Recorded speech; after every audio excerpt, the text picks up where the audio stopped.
The Silent Cry, On the Waves. On a warm summer afternoon, a young man named Daniel decided to slip away with his friends to the beach. He knew his parents would never allow it. They always warned him about the dangers of the sea. But adventure called louder than caution, and with the thrill of rebellion in his heart, he ran with his friends, laughter echoing behind them. The sky was painted with streaks of gold as they reached the shore. They dashed into the waves, pushing and splashing each other, their voices carried away by the wind. Daniel felt invincible until he ventured a little further, where the sand slipped beneath his feet and the waves grew wild. Suddenly, a powerful current pulled him under.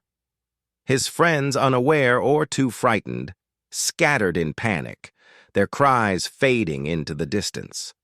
Salt water filled Daniel's mouth as he gasped and flailed. The ocean roared in his ears like a storm. In that moment of terror, memories of his family flashed before him, his mother's gentle hands, his father's wise words, the prayers they spoke together every night. His lungs burned, his strength failing. Desperation clawed at his heart.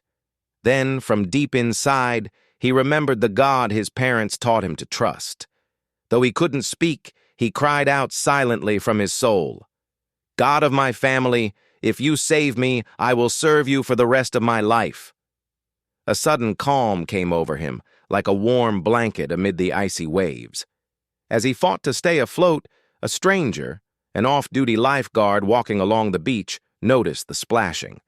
Without hesitation, the lifeguard plunged into the surf and pulled Daniel to safety, laying him on the sand as he coughed up the ocean from his lungs. As the sun dipped below the horizon, Daniel looked up at the sky, tears mingling with seawater on his cheeks. He knew it was no accident. God had heard the silent prayer of a drowning heart. From that day on, Daniel kept his promise. He dedicated his life to serving God, sharing his testimony wherever he went, reminding others that in the darkest, most hopeless moments, God's love reaches deeper than any ocean. Moral lesson: God is always near, even when we wander far. Sometimes it takes hitting rock bottom, or nearly drowning, to realize how desperately we need Him. But when we call on Him with a sincere heart, He hears and responds with grace. Advice: never underestimate the power of prayer, especially when it comes from a place of humility and sincerity. Be honest with your parents and listen to their guidance. They often see dangers you don't. Keep your promises to God. A life committed to Him can inspire and save others.